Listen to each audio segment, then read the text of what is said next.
I woke up one morning to find 98 brand new homes sitting on my land. Not one, not two, 98. Streets were paved, lawns were mowed, people were living in them.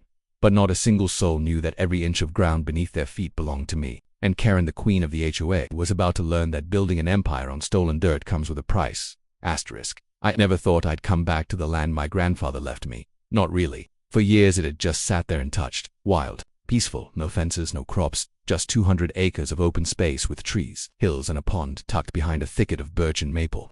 The kind of land that makes you feel small in the best way. I'd inherited it the summer after college, and though I had every legal right to build, sell or do whatever I wanted with it, I chose to leave it alone. I guess some part of me felt like messing with it would be disrespecting his memory. It used to say, sometimes the best thing you can do for a place is nothing at all. I'd check on it once or twice a year, mostly to clear brush and walk the trails. A few times I thought about putting up a cabin, even went as far as sketching a blueprint and calling a contractor. But something always pulled me back from doing anything permanent. Life got busy. I got married, then divorced. I moved to another town, started a business, and forgot about the land for nearly a year. It was my fault. I should have gone to visit sooner. If I had, maybe things wouldn't have gone as far as they did. The first red flag came from an old friend named Buck, who lived out near the county line. He called me one afternoon in late spring. His voice was sharp with confusion. "Hey, you sell that property of yours?" he asked. "No," I replied. "Why?" "Well," he said slowly, "I drove past it today. There's a whole dang neighborhood there. Like houses, a gate, landscaping, the whole 9 yards. I sat there in silence thinking he must have the wrong place. "Are you sure?" I asked, standing up from my desk. "I mean, there's nothing there but woods." "Not anymore," he said. "Looks like they've been there a while. 2 paved roads and everything. Big ol' sign says Whispering Pines." That name hit me like a brick. Whispering Pines. That wasn't just some developer project. That was one of those communities' cookie-cutter houses with strict rules. Flower beds you weren't allowed to change. Fences you couldn't put up without approval. And the worst part, they were always run by some self-appointed queen bee in an HOA. I felt sick to my stomach. I thanked Buck, grabbed my keys, and drove 3 hours straight without stopping for food or gas. I had to see it with my own eyes. I pulled off the main road just after sunset and turned down the gravel path that used to lead to my land. But it wasn't gravel anymore. It was a brand new blacktop road, lined with streetlights and trimmed hedges. At the entrance was a large stone sign in scripted font. "Welcome to Whispering Pines, a Karenwood development." My headlights caught the metal gates just beyond, guarded by a small booth and a security arm. I stared for a long time. This wasn't just a few homes mistakenly built on the wrong parcel. This was an entire neighborhood, rows of houses, manicured lawns, SUVs and driveways, porch lights flickering on like fireflies. The air was thick with the scent of fresh mulch and new asphalt. I pulled up to the gate, rolled down my window, and the security guard stepped out. He looked no older than 25, probably a college kid working a summer job. He gave me a fake friendly smile. "Evening, sir. Do you have a resident pass?" "No," I said, gripping the steering wheel. "This is my land. I own this property. All of it." He blinked, still smiling like he hadn't heard me. "I'm gonna need you to turn around, sir. This is private property, residents only." I narrowed my eyes. "I am the property owner." He chuckled, a little awkwardly. "You'd be surprised how many people say that." I didn't move. I just stared through the gate at the street beyond, lined with houses, driveways, mailboxes. There was a family walking their dog, a woman in yoga pants jogging past a decorative water fountain. I didn't recognize any of it. It was like someone had dropped a suburban colony from another planet right onto my grandfather's land. I drove away, my mind spinning. It wasn't just disbelief, it was rage. I'd been gone less than a year. How could someone build an entire community in that time? Who would have had the audacity? And more importantly, how did they get past the county records? I kept the taxes paid every single year. I had the deed locked in a fireproof safe. There hadn't been a single sale. No court filings, no liens. It made no sense. That night I stayed at a motel just outside town. I barely slept. I kept pacing the room, staring at my laptop screen as I pulled up county property maps, zoning documents, building permits, anything I could find. It didn't take long to see something wasn't right. The tax record still listed me as the owner. The zoning department had no record of a sale, no transfer, no lease, but somehow, permits had been approved under a different company named Karenwood Holdings, LLC. The development had gone up in 6 months, with nearly 100 homes finished, sold, and occupied. And then I saw the name that made my blood pressure spike. Karen Wellington, president of the Whispering Pines, HOA and managing partner of Karenwood Holdings. I recognized the name immediately. She wasn't just some random developer. She was notorious in the region for overstepping boundaries both literally and figuratively. There were online threads full of horror stories from people who'd tried to fight her HOA rules, and 1 or 2 quiet settlements that hinted she wasn't afraid to play dirty. The woman practically ran her communities like tiny kingdoms. Now she'd built one on my land. I contacted a property attorney the next morning. His name was Mike Farley, a nonsense guy with gray hair, steel-rimmed glasses, and a voice that made people sit up straighter. I showed him everything: my deed, tax history, satellite maps from just a year ago, photos of the undeveloped land, and now photos of the development. He spent an hour reading through it, then looked up at me over his glasses. "This isn't just a mistake," he said calmly. "This is criminal. She's built an entire neighborhood on land she doesn't own." "Can we stop her?" I asked. "Oh, we can do more than stop her," he said. "We're going to own her entire HOA." He wasn't joking. We filed an immediate injunction and requested a full audit of the land transfer process. The goal was to freeze all property sales and halt further construction until the court could review ownership. Mike also recommended hiring a private investigator to trace the paper trail Karen had forged.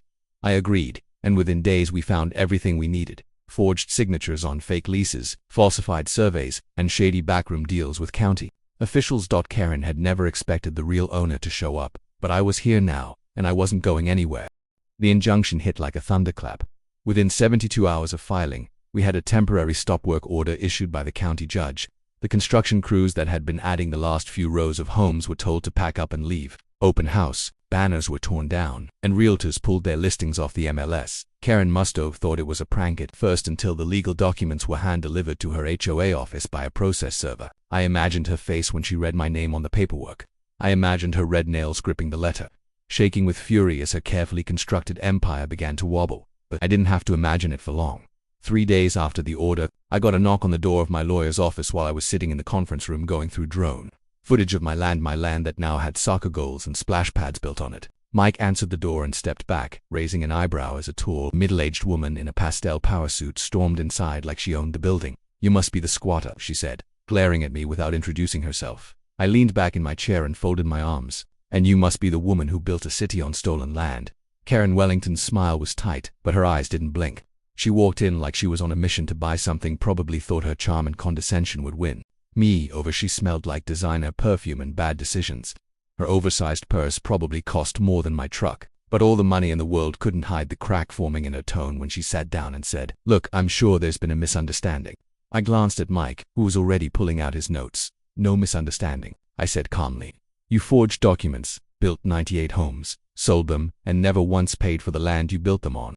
She rolled her eyes like I was overreacting. "No one was using that land. It was just sitting there collecting weeds and rust. We filed a land usage petition and the surveyor gave us clearance. If you had a problem, you should have spoken up before construction started." "That's not how ownership works," Mike said sharply. Karen crossed her legs and gave him a fake smile. "I'm not here to argue. I came to make a deal." Now we were getting to it. "I'll give you a very generous offer," she continued. $2 million for the land. That's nearly double market value." I laughed before I could stop myself. "You already built 98 homes on it. You're renting them, selling them. You don't own a single square inch of the ground they're standing in, and you think you can buy it now for a discount. You think that's how this is going to go?" Karen's face twitched. "It's a reasonable settlement. The community, it is already functioning. People live there, kids go to school from there. You'd be ruining lives." "I didn't ruin anything," I said, my voice firm. "You did. You gambled with someone else's property and thought no one would notice." She tried another angle. "The county already approved everything on forged documents," Mike shot back. "Which, by the way, is a felony." That's when her smile cracked for real. Karen stood slowly, trying to recover her dignity. "You're making a mistake. People like you always think you've won, until the media gets involved. I have connections. This will get ugly if you push it." I stood too. "Good. I want it to get ugly. Then everyone will see what kind of queen you really are." She left the office without another word, heels clicking hard on the tile floor. Mike looked over at me and chuckled. "You handled that well." I wanted to throw my chair at her. I muttered. "We've got bigger things coming," he said. "Now we get serious." Over the next 2 weeks, the investigation deepened. Our private investigator tracked down the surveyor Karen used, a guy named Denny Porter. Denny had signed off on a fake parcel map that shifted my property line by nearly 400 yards to the west. The signatures were traced to a forged notary stamp, and when Denny realized he could go to jail, he folded fast. He admitted Karen paid him under the table to expedite the land assessment. In reality, she had convinced him no one owned the land and that it was public trust acreage. She gave him documents so fake that made it seem like the land had reverted to county ownership due to neglect and abandonment. But here's the thing, I had never neglected it.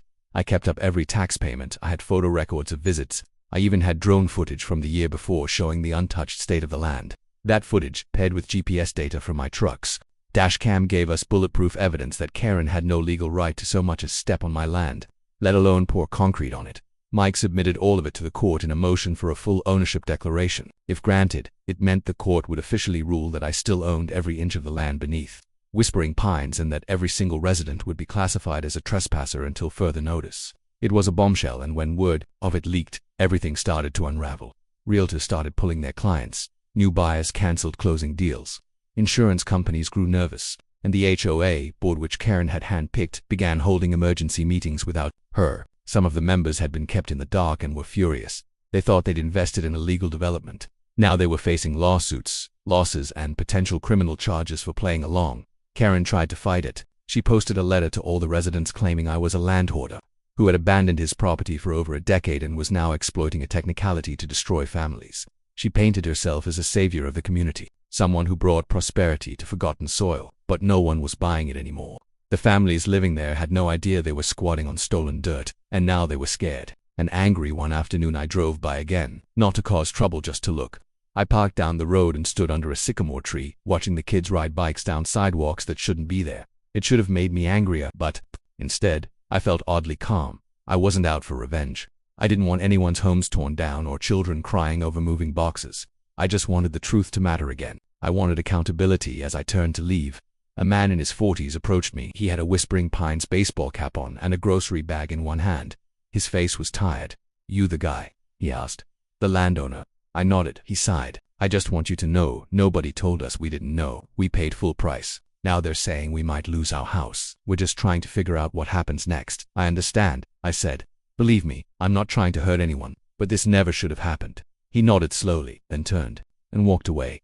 That moment stuck with me. I knew then that this wasn't just a legal battle anymore. It was personal. Not just for me, but for the 100 families who'd been dragged into Karen's scheme. And as far as I was concerned, the only way forward was through the fire.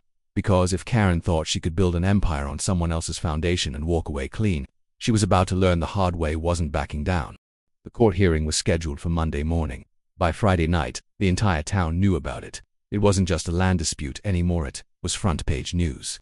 Local reporters had caught wind of the lawsuit and were running stories with headlines like "Man claims HOA built 98 homes on his land" and "Whispering Pines residents caught in legal firestorm." Every time I stopped for gas or groceries, someone recognized me. Some gave me a respectful nod. Others looked at me like I was trying to burn down a school. It didn't matter. I knew the truth. And soon, the court would too. But Mike and I spent the weekend prepping the final packet: legal ownership records, tax receipts, GP-stamped evidence, aerial maps, property photos from before and after the development. It was all airtight. Karen, meanwhile, had filed a countersuit claiming adverse possession. She argued that because the land had been unused and publicly occupied for a continuous period, she had legal rights to claim it. It was a long shot, and Mike knew it. "She's desperate," he said, flipping through her motion. "Adverse possession requires open, continuous use for years, not months, and it can't be based on fraud." She forged documents, manipulated zoning maps, and falsified lease agreements. That alone kills her case. Still, I couldn't sleep the night before court. I kept thinking about the man I met outside the neighborhood, the one who said, "We didn't know." That stuck with me. The residents weren't villains. They were just caught in Karen's web. I wasn't fighting them. I was fighting her. But the fallout would hit them too, and I knew it. Monday morning, I wore a simple navy jacket and walked into the courthouse with Mike at my side. Karen arrived 15 minutes later, dressed in an elegant cream-colored suit and sunglasses like she was stepping onto a movie set. Her legal team trailed behind her, wheeling carts of files and talking loud enough for everyone to hear. She still had that same smug air about hers. If this was just a minor inconvenience, she'd swat away. The courtroom was packed. Residents from Whispering Pines sat in the pews, whispering nervously. A few reporters lined the back wall. The judge, a sharp but fair woman named Judge Harrow, took her seat and immediately called both sides forward. We began with opening statements. Mike kept it short and clean. "My client is the legal and documented owner of the 200-acre property in question. There has never been a sale, transfer, lease, or surrender of this land. The defendants constructed a housing development without title, permission, or legal claim. We seek full confirmation of ownership, financial restitution, and a cease and desist on further occupancy or development." Karen's lawyer, slick, overconfident man named Grant, stood and rattled off a speech about revitalization, economic growth, and the spirit of community. He painted Karen as a misunderstood pioneer who transformed vacant, decaying land into a thriving neighborhood. When he said the word vacant, I saw Judge Harrow's eyes narrow. They started questioning witnesses. First up was Denny Porter, the surveyor. He walked in looking like a broken man. He admitted under oath that Karen had paid him $10,000 in cash to falsify boundary lines. He even brought the envelope she gave him with her handwriting on it. Then came a county clerk who testified that Karen's development team submitted altered land usage forms. He hadn't noticed the discrepancies at first, but when reviewed side by side with our records, the fraud was obvious. Then it was Karen's turn. She walked up to the stand like she was attending a tea party. Her tone was syrupy sweet at first, all charm and fake humility. "I truly believed the land was unclaimed," she said. "We did our best to verify ownership. We saw no activity, no structures, no fencing. It looked abandoned." Mike stood. "Did you or did you not file documents claiming you had lease agreements from a company called Mountain Crest LLC? Karen shifted in her seat. "Yes. We were told they had rights to the land. And where are those lease agreements now? They were lost in a data crash. Were they ever real?" She hesitated. Judge Harrow leaned forward. "Please answer the question directly, Mrs. Wellington." Karen's voice dropped. "No, they weren't real." A gasp rippled through the courtroom. Mike pounced. "So you admit you built an entire residential community on land you knew you didn't own, using documents you knew were fake?" Karen's lawyer objected, but the damage was done. The judge called a recess. I stepped outside and leaned against the railing. My heart was pounding.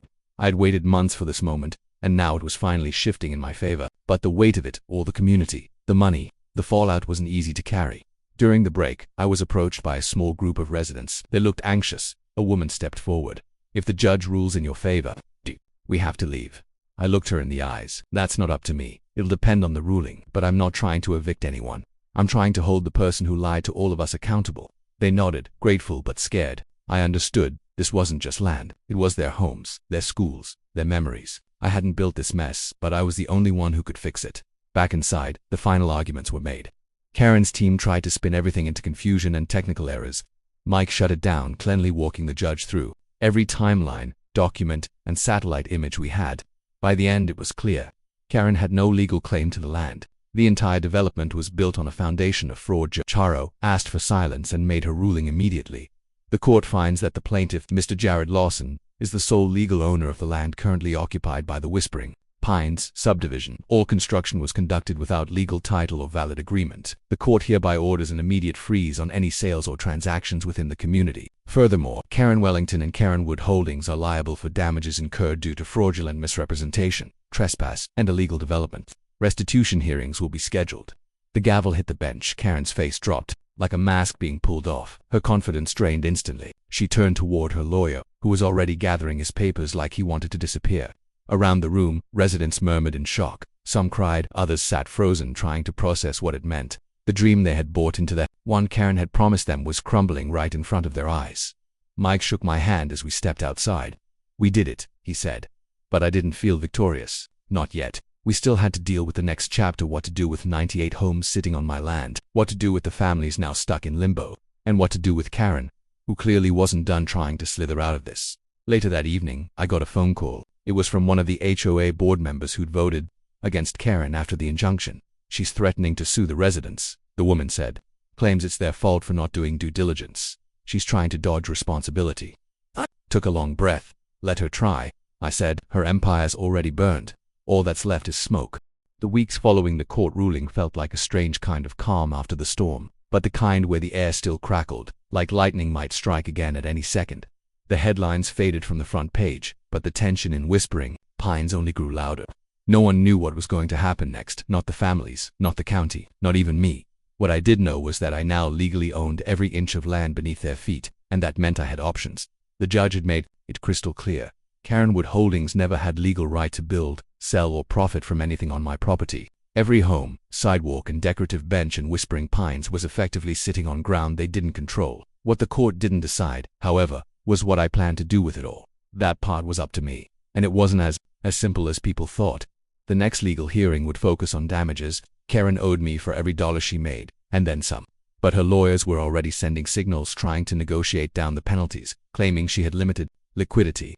Mike, of course, wasn't having it. "She's worth millions," he told me, tapping a thick file on his desk. "Real estate, offshore accounts, luxury properties under shell corporations. She's hiding it, but not well. She thinks if she stalls long enough, you'll take a buyout and walk away.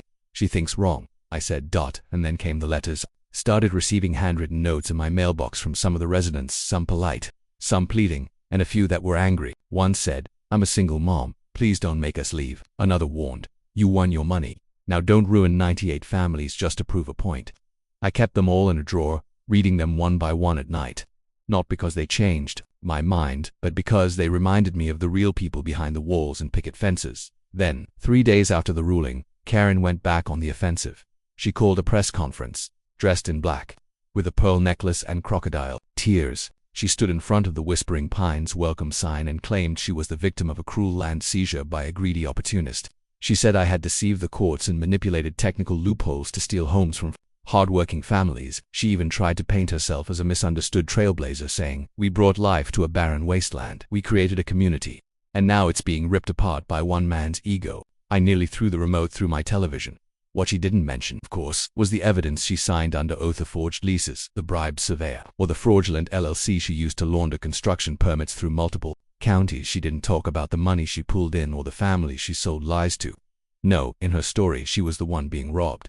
That press conference ignited the final spark. The next day, a small group of residents marched to the courthouse, with handmade signs that said things like, "Let us stay," and "Don't punish the people." I couldn't blame them. They were scared. But I also knew Karen had planted the seeds of that fear. She wanted to turn me into the villain so she could quietly slide out of responsibility. Mike called that afternoon. "You need to say something," he said. "They're twisting this story. Public opinion matters." I agreed, so I wrote a statement. Nothing flashy, just honest. "To the residents of Whispering Pines, I did not build on your land. You built on mine without permission, without purchase, and without even knocking on my door. I'm not the one who sold you stolen soil." That was Karen Wellington. If you're angry, be angry at her. But know this: I don't want to see 98 families displaced. I don't want to destroy homes. I just want what was taken from me to be acknowledged and made right. That includes the truth. We posted it online. The story shifted again just slightly, but enough. That same week, Karen made one last desperate play. She called my office directly. It was about 9 p.m. when the phone rang. Mike had already left and I was reviewing paperwork alone. I picked up thinking it was another journalist, but the voice was unmistakable. "You've made your point," she said coldly. I stayed quiet. "I can offer you $5 million, she continued. "Take it, release the claims, and sign over development rights. You'll walk away rich, and I'll clean up the rest." I leaned back in my chair, staring at the ceiling. "Karen," I said slowly, "you built a kingdom on land you never owned, and you lied to every single person who moved into it. You could have come clean the moment I showed up. Instead, you doubled down, lied again, tried to make me look like the criminal. And now you think $5 million wipes that away." She didn't respond. "I don't want your dirty money," I added. "I want the truth out. I want every penny you owe, and I want you to stand in front of every single person in that neighborhood and tell them exactly what you did." There was a pause. Then a low, venomous voice said, "You'll regret this." I hung up. 2 days later, Mike and I were back in court for the damages hearing. This time, Karen wasn't nearly as smug. She wore dark sunglasses inside, avoided eye contact, and didn't speak unless forced. Her lawyers tried to argue that the construction costs, labor, and utility infrastructure meant the land had been improved and that she had added value. Judge Harrow didn't buy it. "You don't get to break into someone's house, redecorate it, and call it an upgrade," the judge said flatly. The final ruling ordered Karen Wood Holdings to pay $8.3 million in damages. That included back rent on the land, punitive penalties for fraud, and a court-supervised liquidation of Karen's assets to cover the costs. She had 60 days to comply or face asset seizure and possible criminal charges. It was over for her, but it still wasn't over for the residents. I knew the time had come to decide what to do with Whispering Pines. Mike offered several options. We could evict everyone, bulldoze the neighborhood, and reclaim the land outright. Or I could become the de facto landlord, offering lease agreements to the residents and keeping them in their homes under legal terms. It would take time, require negotiation, and wouldn't fix everything, but it was fair. I thought long and hard. I read every letter again, looked at every photo, remembered every walk I took through that land as a boy with my grandfather. Then I made the call. I invited the HOA boardman as Karen to a community meeting in the town hall. Nearly 2 people showed up. I stood at the front of the room, holding a microphone, looking into eyes filled with worry, frustration, and hope. "I'm not here to tear anything down," I told them, "but I am here to rebuild the truth. You bought homes on stolen land. That's not your fault, but you need to understand you've been living here without legal ground beneath your feet. I'm offering a path forward, one that keeps you in your homes but puts things right."